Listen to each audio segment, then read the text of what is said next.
Welcome back. Well, let's focus on the government's divestment plan. And as of now, they seem to be lagging a little bit. We've still got close to around 4 months for this fiscal itself. But just to put up the numbers then on your screen, up till now, they've done only around 8,000 crores approximately. And the target for this year was set at around 51,000 crores at this year's budget. Remember, in the past, only in FY19, that's the year that they actually achieved what they had set out to do. And that was because of the Bharat 22 as well as the CPA-SC, which contributed bulk of that 84,000 crores odd that they did raise. What have they raised so far? Well, they've raised 8,000 crores. Bulk of it has come in from Coal India. You've got a small share coming from HUDCO, RVNL, as well as SJVN. But Coal India was bulk of that 8,000 crores approximately that they have raised. Now, the problem was that there were two assets that they were counting on, and both of them didn't come through. So IDBI Bank, well, the process to appoint their valuer with regard to this divestment, that's been withdrawn. And now, in all probability, it will be a story of FY25.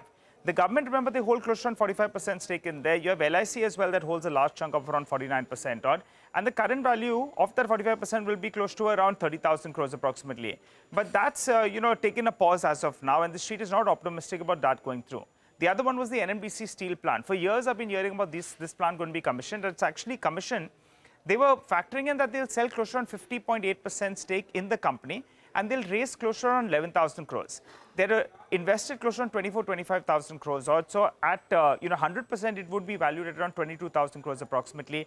But because of the Chhattisgarh state elections, that as well has hit a bit of a roadblock, and we'll have to see post the election whether or not that comes through, because that's a good 11,000 crores that they can get for that asset. And there were plenty of bidders as well in there. Tata Steel, JSW Steel, other steel conglomerates as well were looking at it. Now, what are the options they have on the table? Hindustan Zinc, the government owns close to around 30% stake in the company. The value as of now is around 35,000 crores approximately. Now, maybe in fact, Vedanta Group has been interested in this asset, but some reports indicate that maybe they'll go ahead and they'll sell close to around 5% in the company. If that's the case, they could raise close to around $1 billion at current market price. So let's see whether or not they do that. The other option is LIC. It's suddenly come to life, and the total market capitalization is more than 4 lakh crore. Remember, the IPO was done at a price of more than 900 rupees. And even after the rally we saw at the end of the week, the stock is still 29% away from its IPO price. But if they even manage to sell a couple of percentage points, well, that could raise more than $1 billion odd, because 1% will be 4,000 crores. And could they turn to Coal India? There's plenty of demand in there for Coal India. They've already sold close to 1.5% stake. But going by the demand, going by the valuations and the outlook for Coal India as well, they could easily garner a couple of thousand crores if they go ahead and they bite the bullet. So let's see how things go from now. But as of now, they're lagging with regard to the divestment target of around 51,000 crores odd. Dam Capital, they said there's a possibility that they go ahead and they miss this target. But they're saying they're factoring in roughly around 20 to 25,000 crores odd. If that is the case, well, there'll be a bit of a slip on the fiscal fiscal deficit target of around 5.9% by around 10 basis points. So we'll have to see how this flows out. But as of now, it appears they're a little behind the curve. Meera, I wanted your take on this. We also have state elections, and getting into an election year, we could see some kind of subsidies, some kind of freebies as well that are doled out, which could put a bit of a problem and some pressure on the fiscal deficit. But you have dividends that have made up for that. So how do you see this pan out?